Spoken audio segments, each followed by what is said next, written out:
Hey, what is up guys, I'm KBHD here, and the day we've been waiting for is finally here. The Samsung Galaxy S8 and S8 Plus are officially revealed. Now I say that a little bit ironically, obviously, because this phone was leaked everywhere, but it's okay, it's good to actually see it in person now and feel it in the hand. So now that everything is officially official, this is everything you need to know about this new phone. First of all, from the very beginning, it was all about that display.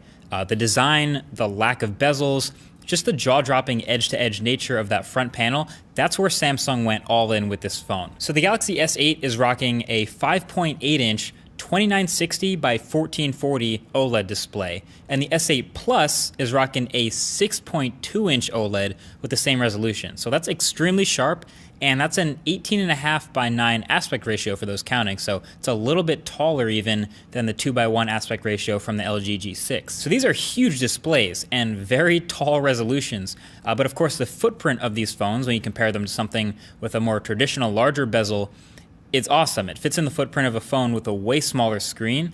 They're calling it the Infinity display. I'm calling it like the almost bezel-less look.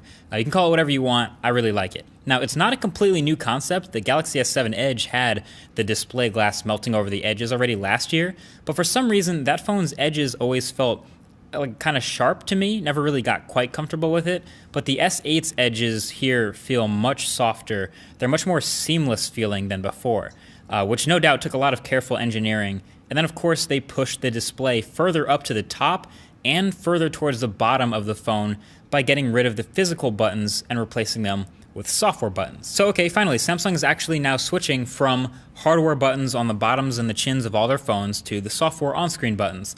That's great, I love them, but what does that mean we lose by switching? Well, first of all, Samsung's software buttons are not pretty. I mean, maybe it's just me, but I think they're pretty ugly. And they're also out of order. Like the back button should still be on the left, but luckily we can reorder these buttons in the software to switch the order if we want. We can't change the way they look, but there's that. And then you also lose a physical home button which had the fingerprint reader on it on the last phone. So the fingerprint reader now here moves up to the back of the phone and way up by the camera. This one is kind of a stretch, and I actually don't mind, fingerprint readers on the backs of phones. Like on the Pixel XL, for example, when I'm holding my phone in a normal reading position, the fingerprint reader is actually easily reachable, so I don't mind that. It's in the middle of the back. But these stretched out Samsung phones are a little bit taller, so even with my big hands, holding the S8 in a normal position puts the fingerprint reader just a little bit out of reach, so I have to stretch a bit to find it. And then with the S8 Plus, again, when it's way up at the top of the phone like this, if I just hold it normally and I turn the phone over, it's like completely out of place. And if I try to find it blind, there's not really a big indentation to know exactly where it is. So that's definitely something that's going to take some getting used to. Many people, I think, will need to use two hands with this. In fact, in the official Samsung commercial, the dude does it with two hands. So that fingerprint reader placement is a little odd, but I think everything else about this hardware, Samsung pretty much hit it out the park. This finally feels like a 2017 or even 2020 futuristic smartphone design in the seamless, beautiful type of way that we dream of, but without sacrificing really any functionality or features. It's still thin and pretty lightweight phone. It still has USB Type-C at the bottom with fast charging. It still has a headphone jack. It's still fully IP68 water resistant, still has wireless charging, still has a micro SD card slot for expandable storage. And with all that sandwiched between the sheets of metal and glass, the Galaxy S8 will also have pretty much some of the best specs you can find in any Android phone. So Snapdragon 835, 4 gigs of RAM, first phone in the world with Bluetooth 5.0, and it brings the iris scanner also back from the dead from that Galaxy Note 7. My only question mark here is the battery. The only difference between the S8 and the S8 Plus is not any features, it's just the physical size. So the displays are different and the battery sizes are different. It's 3,000 milliamp hours on the Galaxy S8 and 3,500 milliamp hours on the S8 Plus. And a 3,000 milliamp hour battery can seem decent, maybe a little bit small, but the number one draw of battery on a phone is the display. And it's so easy to forget while holding that this is a 5.8-inch display. It's huge. So a 3,000 milliamp hour battery on a 5.8-inch display, not really too sure if that's going to hold up. And then same thing with the bigger one. The S8 Plus is a 3500 milliamp hour battery, which seems pretty decent sized, but it's a 6.2 inch display. Not a lot of 6.2 inch display phones out there, and it's also a super high res, super bright display. I mean, that's going to be a big draw. That's definitely something we're going to be testing for the full review. Now, the cameras on the back of this phone, as far as I can tell, are the same as the Galaxy S7 from last year. So 12 megapixel camera, f1.7 aperture, optical image stabilization, the whole deal. It's high end, and that's not a bad thing at all. That was a really good camera, but obviously that's not exactly pushing the limits here. It's just a pretty safe bet that will do you just fine. And then of course there's the software. A lot of people have mixed feelings about this stuff, including me. Obviously, I like stock Android, and this is not that. This is Samsung's UX on top of Android 7.0 with all their slightly redesigned, colorful icons and launcher and everything here.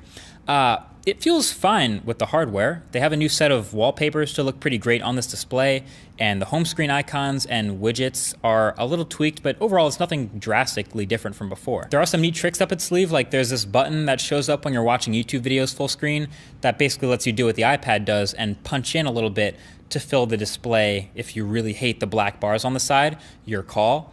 Obviously, you can still rearrange the software buttons at the bottom, like I said. I'm sure we'll find even more stuff when we get to playing with this phone even more. But the biggest new software feature of the Galaxy S8 is actually its personal assistant called Bixby.